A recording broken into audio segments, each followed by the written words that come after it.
Israel અને America Iran વિરુદ્ધ છેડેલા યુદ્ધના કારણે આખી દુનિયા ટેન્શનમાં છે. ખાડી દેશોમાં કામ કરતા લોકો અને ખાડીના દેશમાં ફરવા ગયેલા ગુજરાતીઓ પણ અટવાઈ પડ્યા છે. એવામાં માર્ચ એપ્રિલમાં દુબઈ સહિતના શહેરોમાં ફરવા માટે ટૂર પેકેજ બુક કરાવનાર ગુજરાતીઓ પણ ચિંતામાં છે. સૌરાષ્ટ્ર ટ્રાવેલ એજન્ટ એસોસિએશનના પ્રમુખ જયેશ કેસરિયાએ કહ્યું કે જો બધા પ્રવાસી પ્રવાસ રદ કરે તો 20 કરોડ સુધીની નુકસાની થઈ શકે છે. રાજકોટમાંથી ગલ્ફ કન્ટ્રીના જોઈએ તો દુબઈના સૌથી વધુ પ્રવાસ થતા હોય છે. માર્ચમાં અંદાજે 200થી વધુ પ્રવાસીઓ જશે અને એપ્રિલ મેમાં 800થી વધારે જશે. અત્યારે જે આ બનાવ બન્યો એની અમે બધા એજન્ટો પાસેથી પ્રાથમિક માહિતી ભેગી કરી છે. તો અત્યારે બધા પ્રવાસીઓમાં થોડો ડરનો માહોલ છે અને બધા ગૂંચવણમાં છે કે જવું કે ના જવું. એટલે બધા વિચારે છે કે શું કરવું. જો આ લાંબુ ચાલશે તો ચોક્કસ આ બધા કેન્સલ કરાવશે. અત્યારે માર્ચમાં પણ કેન્સલ થશે અને એપ્રિલ મેમાં પણ આની અસર બહુ મોટી પડશે.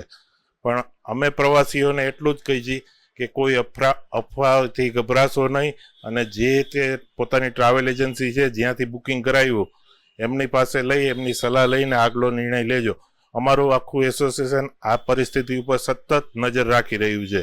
જરૂર પડે અમે યોગ્ય માર્ગદર્શન આપશો કે એમને આગળ જવું કે ના જવું. એમ અત્યારે તો ઓલમોસ્ટ 2-3 દિવસ તો હજુ બધી ફ્લાઇટ બંધ જ રહેવાની. જો હજી 3-4 દિવસ બંધ રહેશે તો લોકો જરૂર કેન્સલ કરાવશે. અત્યારે બધા વેઇટ એન્ડ વોચ પરિસ્થિતિમાં છે અને ગભરાટ તો છે જ બધામાં. માર્ચમાં ગણીને તો 200થી 250 લોકો જશે અને એપ્રિલ મેમાં તો બહુ મોટી સંખ્યા 800થી 1000 દર મહિને જતા હોય છે.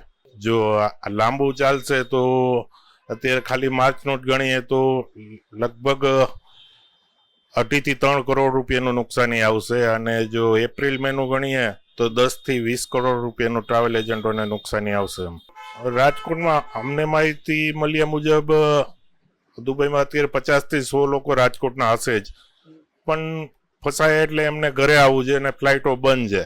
બાકી ત્યાં કોઈ તકલીફ કે એવું કંઈ નથી. એમને બધી વ્યવસ્થા મળે જ છે, ત્યાં રહેવાનું મળે છે, ફૂડ એ બધું અવેલેબલ છે. અન્ય દેશોમાં એવું છે કે જે અમુક ફ્લાઇટો છે જે દુબઈ થઈને જતી હોય એ બધાને પણ તકલીફ છે જ કે ત્યાં પહોંચવું કેવી રીતે. અત્યારે દુબઈ એ એરલાઇન્સ માટે હબ બની ગયું છે. લગભગ બધી દુબઈ થઈને જ જતી હોય છે અને દુબઈનું એરપોર્ટ બંધ છે. એટલે બધા દેશોમાં એક તકલીફ તો છે જ. અમેરિકા છે કે લંડન છે કે એ બધા દેશોમાં જવું હોય તો એ ફ્લાઇટો મોટાભાગની દુબઈ અબુધાબી થઈને જ જતી હોય છે. યુરોપના બધા કન્ટ્રી છે એ બધી ફ્લાઇટો ત્યાં થઈને જતી હોય એટલે બધી દેશોને એ અસર પડે છે.